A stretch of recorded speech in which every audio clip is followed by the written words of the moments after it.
안녕하세요. 히마나 일기의 히마입니다. 오늘은 첫 영상으로 일본에서 집을 지어보자는 주제로 한번 이야기를 해볼 겁니다. 먼저 이야기를 시작하기 전에 히마나 일기 가족 소개를 먼저 드리겠습니다. 8년차 일본 지방에서 회사 생활을 하고 있는 한일 부부고요. 저는 2016년에 한국 대학원을 졸업하고 일본에 취업을 해서 지금 8년째 일본 회사에 다니고 있습니다. 그리고 2018년에 지금의 일본 아내와 결혼을 했고 2023년 현재 지금 살고 있는 사택이 너무 좁고 불편해서 새로운 주택을 지어보려고 지금 알아보고 있는 중입니다. 그리고 다루는 2018년 결혼 후에 파트타임으로 직장 생활을 하고 있고 지금 현재 3년 반째 일하는 중인데 그만두려고 했는데 지금 돈 때문에 아직 그만두지 않고 계속 일을 하고 있는 중입니다. 먼저 일본에서 집을 지으려고 하는 이유는 현재 사택에서 살고는 있는데 일본 집 지금 살고 있는 게 맨션 3층짜리 작은 맨션인데 너무 좁아요.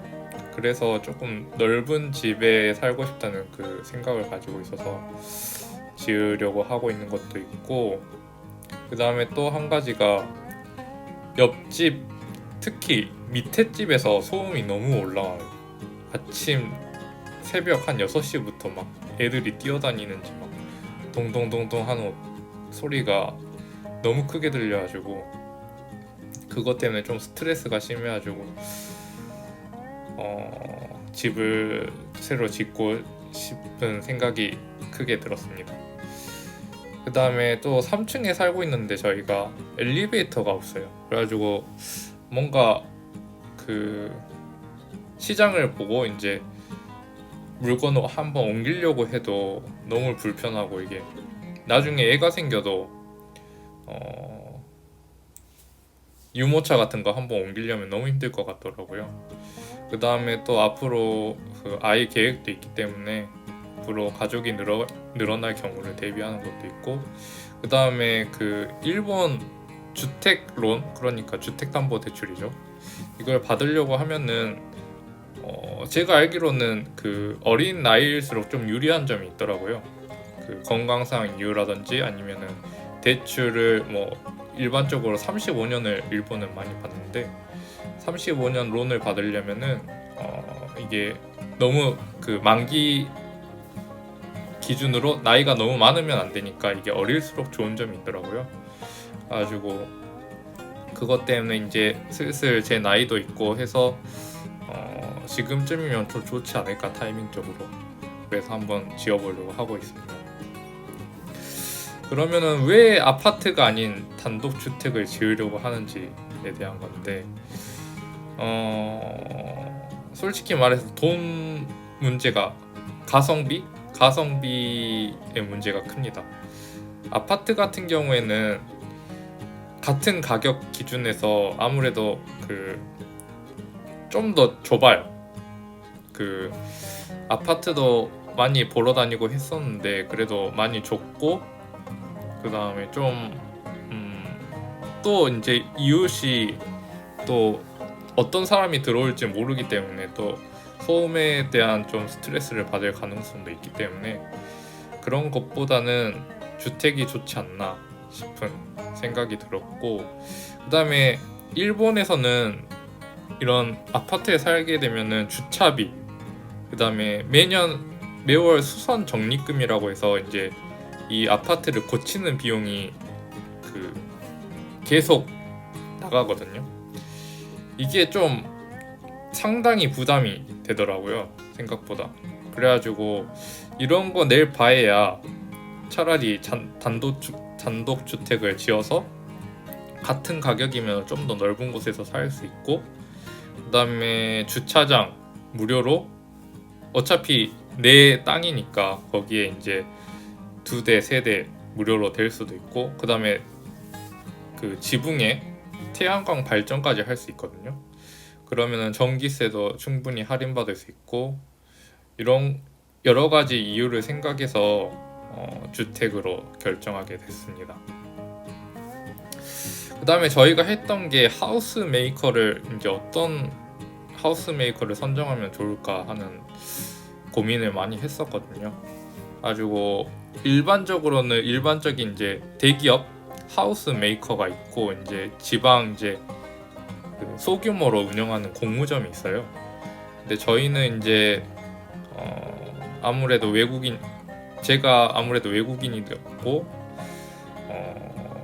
아무래도 큰 기업에서 하는 게 좀 안심감이 있고, 조금 비용이 비싸더라도 좀 성능적으로 좋은 집을 원했기 때문에 하우스 메이커를 선정했습니다. 하우스 메이커 뭐 여러 가지가 있는데, 뭐 유명한 데로는 뭐 세키스이 하우스, 스미토모 린교, 헤베르 하우스, 뭐 다이어 하우스, 미츠이 홈, 뭐 여러 가지 있는데, 이런 하우스 메이커가 일본에 엄청 많아요. 이런 하우스 메이커의 특징이 각각 있어서 그 특징에 맞춰서 이제 사람들이, 예를 들면 나는 디자인을 더 중시하는 사람이다 그러면은 디자인 중심의 뭐 세키스이 하우스나 스미토모 린교 이런 회사를 고르는 경우가 있고, 이제 자기가 이제 성능을 중시하는 그런 사람이다, 성능이 최고다 그러면 세키스이 하임이나 뭐 도요타홈, 파나소닉홈 이런 회사를 많이 고르고 있습니다. 그래서 저희가 어떤 그 하우스 메이커를 고르면 좋을까 엄청나게 고민을 많이 했었거든요. 가지고 저희가 고른 게 결국 최종 결정한 하우스 메이커는 나름 큰 기업이고 성능을 중시하는 메이커인 이치조 공무점을 골랐습니다. 디자인보다 성능 중심의 메이커입니다. 그리고 이제 목조주택이라서 이제 성능에 비해서 가격이 싸요. 그런 가성비 면에서 좋게 생각했고, 그 다음에 나름 대기업 하우스 메이커이기 때문에 이제 저 같은 경우에는 좀 불안감이 있었는데, 집을 짓는 거에 대한 그런 거에 대한 좀 안심감 같은 것도 있었고, 그래서 이 메이커를 선정을 했습니다. 그리고 무엇보다 이제 선정하는데 가장 중요한 이 공무점, 그 이치조 공무점의 특징인데, 제가 한국에서 아무래도 계속 생활했다 보니까, 한국 사람이다 보니까 항상 일본 생활을 하면서 바닥난방이 그렇게 부러웠었거든요, 한국에 가면은. 근데 이 이치조 공무점의 특징이 일본에서 아마 유일할 거예요. 제가 알기로는 유일한데, 그 전실, 그러니까 이제 1층, 2층, 뭐 화장실, 그 뭐 복도 이런 데까지, 키친 뭐 이런 데까지 다 바닥난방이 되는 게 특징이거든요. 그래서 이제 겨울을 좀 따뜻하게 보내고 싶어가지고 이 회사를 선택한 것도 있고, 그 다음에 지붕 전체를 태양광이 설치가 가능하다는 게 이 메이커의 특징이에요. 가지고 지붕이 상당히 이제 주택을 지으면은 지붕의 소재를 뭘 할지 이런 것도 굉장히 신경 쓰이고, 내구성이 어떤지 막 이런 것도 신경 쓰이는데, 이렇게 태양광을 설치하면은 이제 지붕 대신 이제 태양광 패널이 설치되기 때문에 아무래도 그 발전량, 그 전기도 훨씬 자유롭게 사용할 수 있고, 이제 마이덴이라고 해서 이제 전기를 팔 수가 있거든요. 그러면은 이제 훨씬 그 가성비라고 해야 되나, 이게 매월 내야 되는 돈도 줄어들기 때문에 그런 특징으로 이 이치조 공무점이 좋게 보여서 저희는 선정을 했습니다. 현재 집 짓기 진행 상황인데, 현재는 이제 하우스 메이커를 선정 완료했고, 이제 토지도 이제 선정 완료해서 계약까지 완료는 했습니다. 근데 지금 한 가지 걱정인 게, 이제 주택론 심사 중이거든요. 저희가 이게 어떻게 될지 몰라서 좀 긴장은 하고 있는데 뭐 잘 되겠죠. 그래서 이제 이 주택론 심사를 좀 기다리고 있는 현 상황입니다. 네, 오늘은 여기까지 이야기를 해볼까 하고요. 앞으로 계속 그 진행 상황, 일본에서 집 짓기 진행 상황을 올릴 예정이니 계속 시청해 주시면 감사하겠습니다. 감사합니다.